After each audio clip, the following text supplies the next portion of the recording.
Saya mulai lagi. Assalamualaikum warahmatullahi wabarakatuh. Waalaikumsalam warahmatullahi Waalaikumsalam warahmatullahi wabarakatuh. Sehat semua? Alhamdulillah sehat, Pak. Oke, Pak.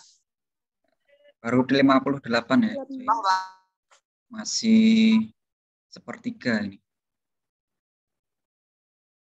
Untuk kesempatan kali ini kita akan menyampaikan untuk pembekalan untuk kegiatan praktek ya, insya Allah nanti praktek pertama kali ya ini ya, offline ya. Iya, Pak. Oke, sudah siap semua? Sudah siap semua? Siap, insya Allah, Pak. Nggak siap, Pak. Untuk Ya, secara harus teori dan lab sudah ada teorinya ya. Jadi ini kita mempraktekkan apa yang sudah didapatkan selama perkuliahan. Baik itu untuk gawat darurat, kemarin semester 6, terus kritis semester 7 ini, lalu manajemen bencana di komunitas juga semester 7 ini. Jadi kita selama 5 minggu mempraktikkan apa yang sudah dipelajari di teori di perkuliahan. Jadi bukan hanya kita mengetahui teorinya, tapi juga bagaimana jika kita menemui kondisi real di rumah sakit maupun di komunitas. Oke, saya mulai. Untuk yang stase gawat darurat komunitas ini tujuannya untuk mencapai visi misi prodi kita, salah satunya yaitu unggul di dalam manajemen bencana atau disaster management. Untuk prakteknya nanti ada di rumah sakit dan ada di komunitas, yang di komunitas nanti di wilayah puskesmas di Purwodiningrat dan Ngoresan. Oke, untuk tujuan pembelajarannya, setelah mengikuti tahap pembelajaran ini diharapkan mampu memberikan asuhan keperawatan sesuai dengan kompetensi, dalam hal ini keperawatan gawat darurat atau emergensi, kritis, dan di komunitas. Untuk yang ditangani mulai dari kegawatan pernafasan, kardiovaskuler, gastrointestinal, neurovaskuler, genitourinari, muskulo, endokrin, indera, dan kegawatan di komunitas. Oke, untuk prakteknya 2 minggu di IGD dan di ICU, lalu 3 minggu di puskesmas, mulai dari 13 Desember sampai 15 Januari 2022. Untuk wilayah yang digunakan, pertama terkait di komunitas, mulai dari Puskesmas Purwodiningrat, kemarin kita sudah pembekalan, terus sudah penyerahan yang digunakan adalah Kelurahan Gandean. Ada 8 kelompok, bagi menjadi 8 RW. Lalu untuk yang selanjutnya nanti di wilayah Puskesmas Ngoresan. Ini di daerah UNS, daerah kampus 1. Untuk rumah sakit yang digunakan ada 14 rumah sakit. Untuk jumlahnya berbeda-beda, nanti menyesuaikan penerimaan yang ada di rumah sakit. Ada yang cuma menerima 4, ada yang bisa menerima 8, ada yang 9 seperti itu. Oke, mulai dari RSUD Karanganyar, RSUD Wonogiri, KT Surakarta, Amal Sehat Wonogiri, RSUD Simon Boyolali, RSU Asalam Gembolong, KT Salatiga, Aisyah Boyolali atau yang Aisyah Singgil, PKU Muhammadiyah Selogiri, RSUD Muhammadiyah Karanganyar, Muhammadiyah Sragen, Irmalasud Sukoharjo, dan Medik Mulia Wonogiri. Untuk pembagiannya sudah kami kirimkan di grup. Berikut untuk daftar kompetensinya, mulai dari sistem pernafasan, persarafan, kardiovaskuler, pencernaan, endokrin, muskuloskeletal, kemihan, integumen, dan gangguan di multifungsi. Adapun untuk yang di komunitas terkait mitigasi bencana. Kalau yang Gandean kemarin kita fokuskan di penanganan COVID-19 karena memang itu program dari puskesmas yang saat praktek ini itu yang difokuskan di puskesmas. Untuk skillnya, untuk di ICU ada mulai dari konsep dan tata kerja di ICU, terus bagaimana menerima pasien kritis di ICU, menginterpretasikan EKG, lalu resusitasi, shock, sampai nanti melakukan asuhan keperawatan. Itu juga di instalasi gawat darurat, mulai dari menerima pasien sampai melakukan tindakan-tindakan untuk mengatasi permasalahan pasien. Dalam hal ini untuk tindakan-tindakan yang sifatnya itu invasif, itu bisa asistensi dengan perawat.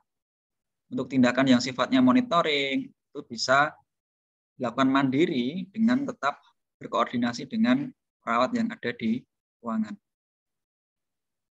Harapannya kalau melakukan sesuatu tindakan pun, itu harap koordinasi dengan perawat. Jadi tidak melakukan tanpa di bawah supervisi. Apalagi ini untuk pertama kali praktek di rumah sakit. Sedangkan untuk yang di komunitas, ada kompetensi terkait mitigasi pencegahan dan promosi kesehatan. Ini menyesuaikan dengan kondisi yang ada di wilayah puskesmas masing-masing. Sebenarnya di wilayah Gandean kemarin kan ada daerah rawan banjir juga, terus ada permasalahan terkait hipertensinya, DM-nya, sehingga permasalahan tersebut itu ada beberapa pasien yang tidak bisa dilakukan vaksinasi.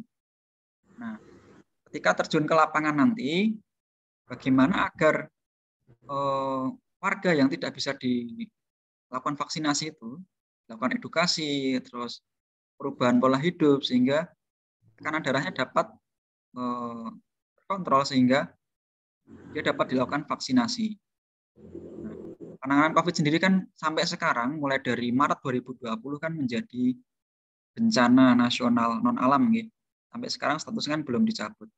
Nah, itu fokus di puskesmas kemarin masih di COVID seperti itu. Apalagi menghadapi yang wacana gelombang baru ini yang semoga tidak terjadi di wilayah kita. Lalu untuk proses pembelajarannya, selama 5 minggu ada target kompetensi yang dipenuhi, baik itu di klinik maupun di komunitas. Untuk yang di klinik, ada laporan pendahuluan dan ASKEP. Kalau ASKEP-nya itu di ICU, nanti kelolaannya selama 3 hari. Apabila ASKEP-nya di IGD, bisa sampai pasien pindah ruang ataupun 1 kali shift. Seperti itu. Sedangkan ada resum. Resum ini adalah pasien yang digunakan untuk evaluasi di minggu kedua. Jadi di minggu kedua ada evaluasi atau ujian, bisa dilakukan di IGD maupun di ICU. Nah, pasien yang digunakan untuk evaluasi nanti dibuat resum hasil tindakan untuk evaluasinya tadi. Jadi untuk tugas di rumah sakit ada 1 LP dan ASKEP, dan ada evaluasi atau ujian yang pasien yang digunakan untuk ujian dilakukan pembuatan resumnya. Lalu untuk yang di komunitas ada tugas kelompok. Ini tugas kelompoknya proyek ya, terkait kegawat daruratan. Formatnya sudah terlampir. Meskipun kita tugas kelompoknya, tugas di komunitasnya hanya 1, tapi ketika kita terjun ke masyarakat kan, untuk mengkaji kan kita membutuhkan pendekatan ke pasien. Tidak tiba-tiba kita datang terus akan melakukan tindakan, kan kita harus melakukan pengkajian. Jadi menyesuaikan dengan kondisi dan program-program yang ada di komunitas atau masyarakat. Nah, misalnya di Gandean kemarin, untuk kita menggali data di komunitas kan kita melalui pengkajian atau screening di keluarga-keluarga. Nah, kemarin mungkin ada tambahan tugas di puskesmas, sehingga kita batasi, kita tidak ada ASKEP di kampus, penugasan untuk di kampus gitu. Jadi penugasannya hanya penugasan kelompok. Nah, untuk hasil pengkajian-pengkajiannya nanti mengikuti kegiatan atau rutinitas program yang ada di puskesmas. Dan yang terakhir penilaian kedisiplinan, nanti dinilai oleh pembimbing akademik terkait sikap, terus perilaku selama bimbing. Supervisi dilakukan selama 1 kali per minggu secara daring dengan pembimbing masing-masing. Ada pembimbing yang memang dosen internal di kampus, ada yang dapat pembimbing yang pekerjaan seharinya adalah sebagai perawat di rumah sakit. Nah, nanti tentu waktunya mungkin menyesuaikan dengan masing-masing pembimbing. Misalnya pembimbingnya shift pagi tidak bisa melakukan supervisi, mungkin bisa diagendakan di waktu lain ketika tidak shift atau tidak jaga dengan pembimbingnya. Lalu untuk pembimbingan dengan LP, ASKE, Presum dilakukan secara luring dengan CA dan dengan pembimbing akademik secara daring. Ujian evaluasi dilakukan secara luring di rumah sakit ya, dengan CA dan responsinya secara daring dengan PA. Untuk tugas di komunitas secara berkelompok, membuat proyek kelompok. Lalu PA memberikan, pembimbing akademik memberikan penilaian terkait dengan keaktifan mahasiswa selama diskusi dan hasil pembuatan laporan. Kehadiran wajib 100% apabila izin, menyertakan surat izin, apabila sakit menyampaikan hasil keterangan dari dokter. Untuk pencapaian skill dari berbagai macam skill tadi harapannya bisa tercapai 75% dari yang ditetapkan. Tentu dengan menyesuaikan kondisi yang ada di lapangan. Apabila tidak bisa tercapai, misalnya tindakan tersebut tidak ada, bisa melakukan analisis video. Untuk format analisis video bisa dicek di buku panduan yang kami kirimkan. Mulai dari nanti bisa cari video di YouTube. Bagaimana sih tindakan tersebut? Nanti dicari kelebihan dan kekurangan dari tindakan tersebut apa. Terus inti dari video tersebut itu apa? Nanti bisa cek di buku panduannya ada format laporan untuk analisis video untuk tindakan yang tidak dapat ditemui di lapangan. Sudah saya sampaikan untuk laporan pendahuluan dan kasus 1 buah, resumnya satu laporan proyek kelompok di komunitas. Oke. Untuk meskipun penugasan kelompok, untuk pelaporannya nanti tanggung jawab secara individu. Untuk penilaiannya, proyek kelompok 30%, LP dan ASKEP 15%, target kompetensi 15%, kondite atau sikap 10%, evaluasi atau ujian 20%, dan resume evaluasi 10%. Jadi 70% proses, 30% evaluasi. Untuk kriteria kelulusannya, di atas 65 atau nilai batas lulusnya adalah B. Itu untuk yang dapat kami sampaikan. Selanjutnya, apabila ada pertanyaan terkait proses praktek atau penugasan, dipersilahkan.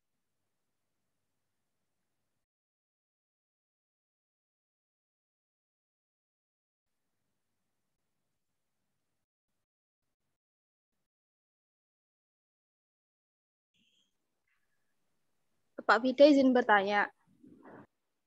Siapa ini? Ya, Cinta ya? Iya. Ya, silakan. Terkait asuhan keperawatan yang di komunitas itu ada minimal orangnya enggak, Pak? Kan tadi saya sampaikan, kalau di komunitas tidak ada tugas ASKEP ya. Adanya tugas proyek kelompok tadi loh. Proyek kelompok itu kan nanti menyesuaikan. Kalau misalnya di Gandean, kemarin kan kalau dari puskesmas kan kita di data tuh udah dapat, misalnya satu kelompok dapat 1 RW gitu. Nah, dari RW itu berapa yang mengalami permasalahan gitu. Ya nanti yang permasalahan itu dikumpulkan, bisa dilakukan edukasi atau semacam pengabdian gitu. Nggak ada batasannya, nanti menyesuaikan dengan kondisi aja. Kalau terlalu banyak juga nggak memungkinkan kita mengundang masyarakat mengumpulkan dalam jumlah yang banyak kan nggak mungkin. Setidaknya kan paling nggak 10-15 orang bisa mengumpulkannya. Karena kondisinya masih pandemi. Nah, kemarin solusi dari komunitas di puskesmas itu kan per hari itu kan mengunjungi 4-5 rumah nih. Itu untuk sekali kunjungan itu kan 2 mahasiswa mengunjungi 1 rumah. Nanti selama sehari misalnya 4-5 rumah. Nah, nanti melakukan pengkajian, wawancara. Kemarin ada pendataan apakah sudah vaksin, vaksinnya apa, berapa kali, kapan, apakah pernah menderita COVID. Terus bagaimana kesiapan menghadapi COVID, apakah sudah melakukan apa namanya, misalnya memakai masker, cuci tangan, seperti itu kan. Nah, itu nanti hasil dari pengkajiannya itu ditentukan dari kelompok. Sebenarnya masalah di lingkungan tersebut itu apa? Apa yang mendasari? Oke, Apakah Pak. Terima kasih. wawancara proses jogotongonya sudah berjalan kayak. Nah, nanti untuk yang prodi-kan seperti itu, tapi untuk yang ngoresan nanti menyesuaikan kondisi yang ada di lapangan. Jadi tidak ada aspek komunitas nih. Oke, Untuk Pak. format Terima tugasnya kan kasih. nanti tidak dianalisis per pasien. Nanti kan format tugasnya kan ada analisis masalah komunitas, terus ada hasil diskusi dengan expert, terus melakukan proyek itu, terus dievaluasi dari sisi internal dan eksternal. Nanti di panduan ada untuk formatnya. Oke, yang lain silakan.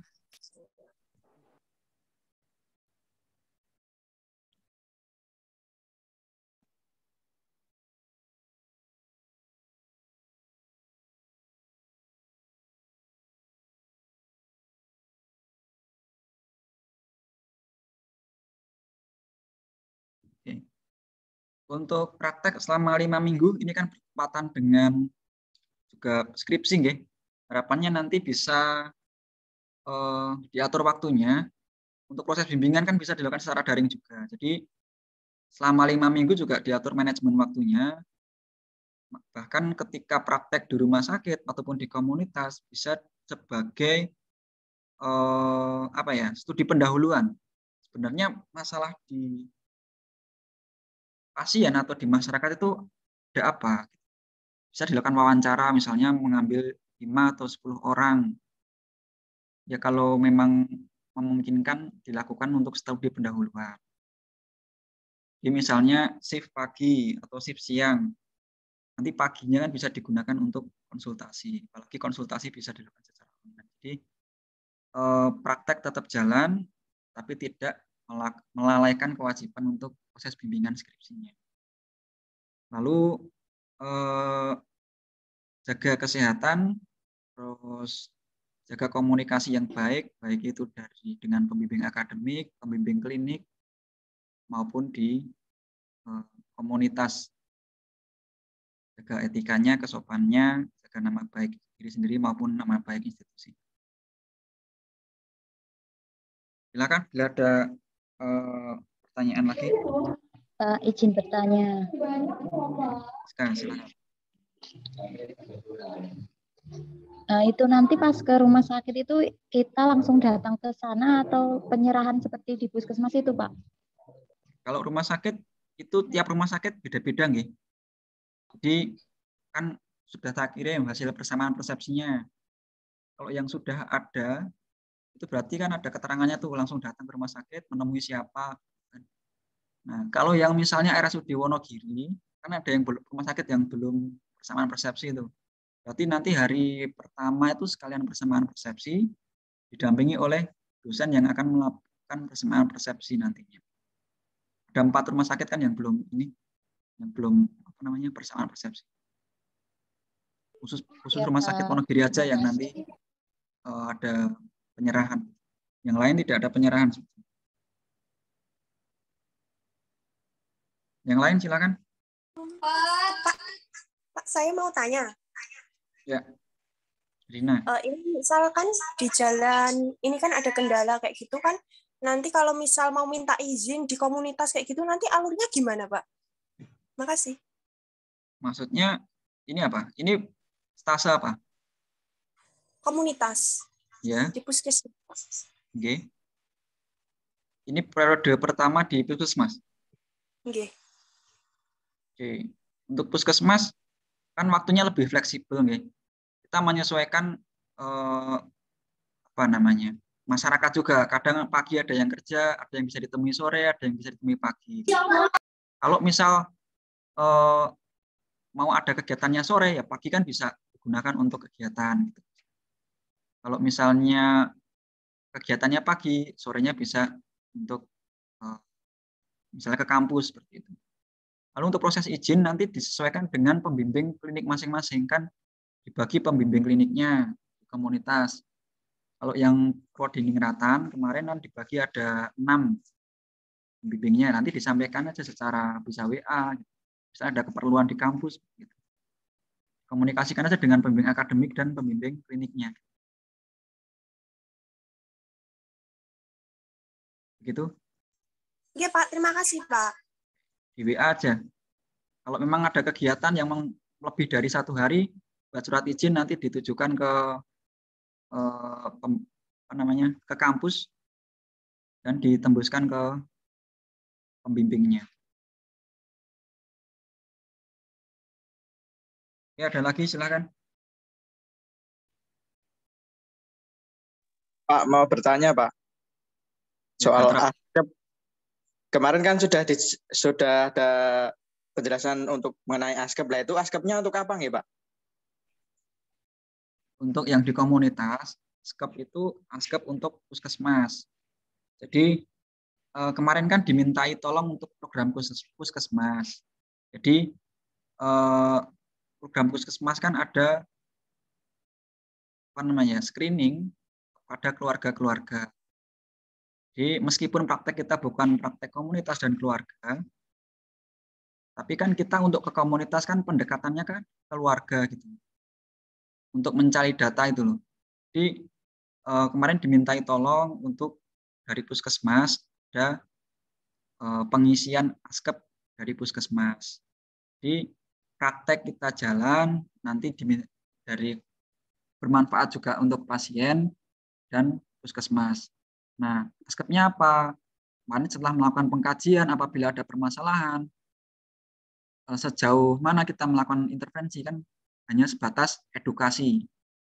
Di media edukasinya dari Puskesmas Purwodiningrat kemarin, lalu pendataan hasil dari datanya diberikan ke puskesmas. Jadi ASKEP yang dilakukan itu hanya untuk kepentingan di puskesmas saja. Jadi untuk ASKEP yang dilakukan di komunitas tidak dikumpulkan di kampus. Yang laporan untuk kampus hanya laporan proyek kelompok.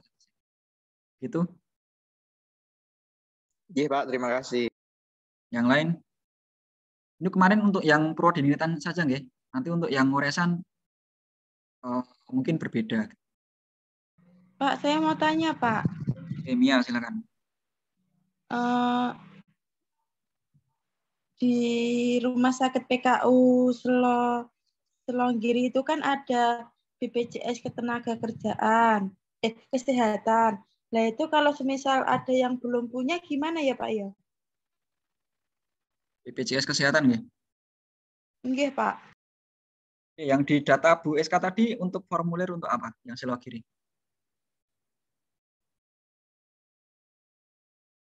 Yang di Excel tadi loh. Tadi untuk formulir mengisi apa nih? Buat data juga kan?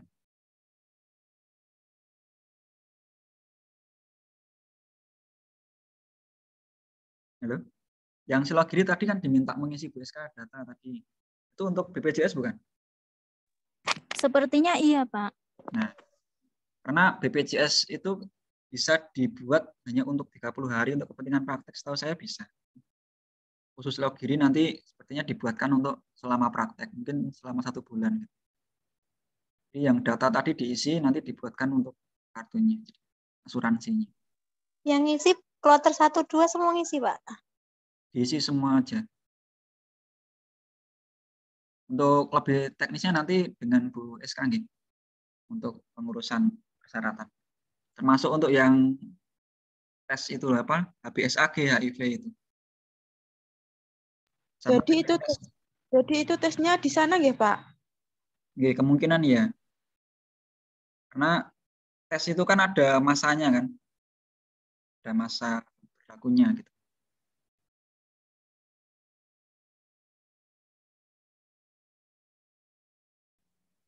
Ada lagi? Ini yang lain gimana? Berapa? Baru 108 mahasiswa ya yang join ya? Ini ada 1 HP di bawah 3 orang, Pak. Jadi ngumpul jadi 1. Untuk Pak, pembimbing ada kesulitan untuk dihubungi nggak? Pembimbing akademik?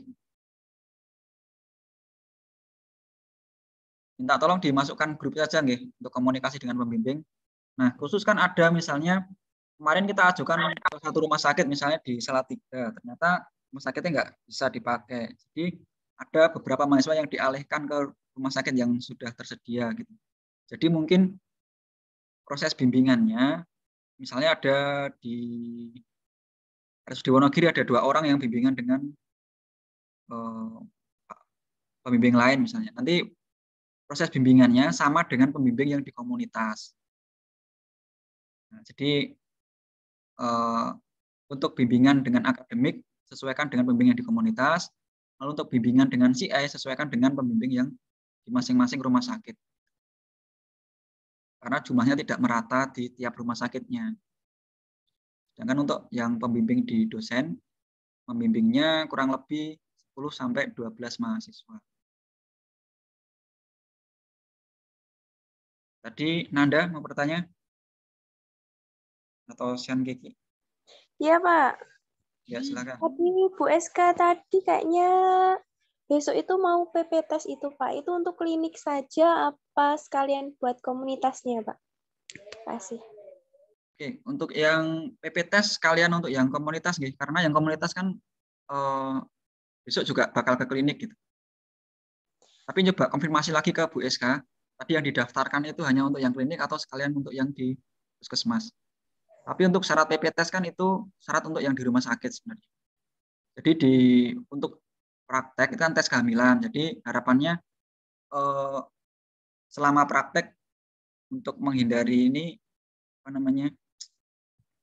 diharapkan memang tidak sedang dalam hamil seperti itu. Untuk teknisnya nanti dengan Bu SK nggih. Tadi Bu SK yang berkoordinasi dengan AMC. Iya, Pak. Siap. Terima kasih. Apakah masih ada pertanyaan?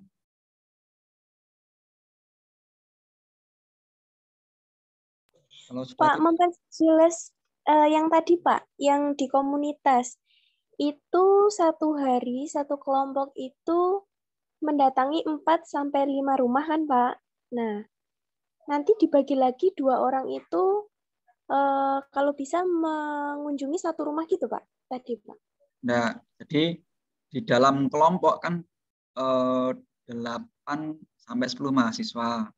Nah, itu kan kalau di puskesmas, saya yang Ngoresan belum tahu. Nah, yang di Prodiningrat kan dibagi ke dalam RW-RW. Nah, ketika ke rumah-rumah nanti 2 orang mengunjungi satu rumah dikunjungi oleh 2 orang. Tapi dalam satu hari bisa 2 orang itu mengunjungi 4 rumah atau 5 rumah. Misalnya pagi 3 rumah dulu, nanti istirahat dulu, nanti siang mengunjungi 2 rumah. Satu rumah bisa 1 jam sampai 1-2 jam kan cukup. Jadi nanti ada pemeriksaan, dia kan diminta untuk masing-masing bawa tensi, pemeriksaan, terus melakukan edukasi sesuai permasalahan yang ada. Jadi untuk ke rumahnya dalam satu hari itu selesai. Jadi misalnya hari ini pengkajian, intervensinya hari itu juga, tidak besok kembali ke situ lagi. Gitu. Kalau yang Prodiningrat kemarin seperti itu. Kalau yang ganjil itu berarti yang 1-3 orang, Pak? Ya nanti menyesuaikan ini aja. Yang penting yang di dalam kunjungan ke rumah itu tidak berkerumun gitu penekanannya. Bisa 2-3 orang.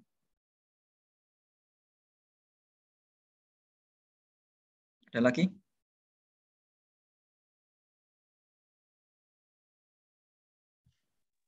Pak mau bertanya. Silakan Rosita.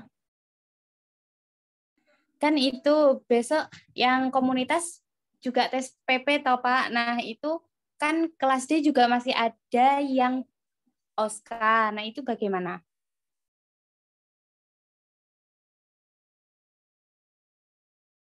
Untuk yang nanti yang pertama nanti komunikasikan ke Bu SK apakah bisa untuk jadi satu semua untuk PP tesnya. Apakah yang klinik dulu atau sekalian yang puskesmas? Yang pertama saya tanyakan dulu. Yang kedua, apabila memang besok itu tes untuk di AMC ya nanti dikomunikasikan dengan masing-masing pengujinya.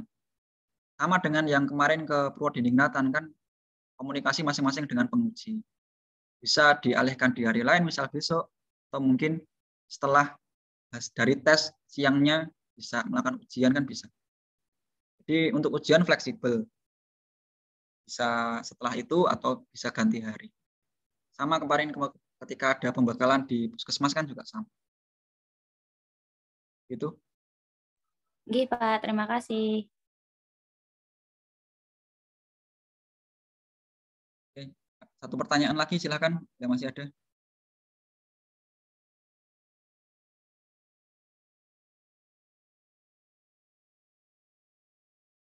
Oke. Bila belum ada, nanti bila masih ada pertanyaan bisa di grup nih. Saya kira dari saya cukup. WSK masuk nggak nih? Belum ada ya, belum join gitu. Oke. Dari saya cukup. Semoga diberikan kemudahan, kelancaran untuk proses praktiknya selama 5 minggu dan tidak ada kendala.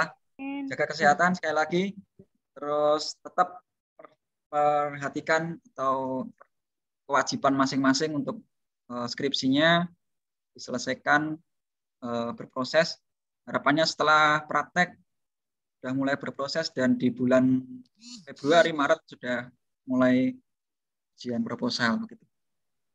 Lalu jaga nama baik diri sendiri, institusi, diperhatikan etikanya dan kesopanannya di selama praktek.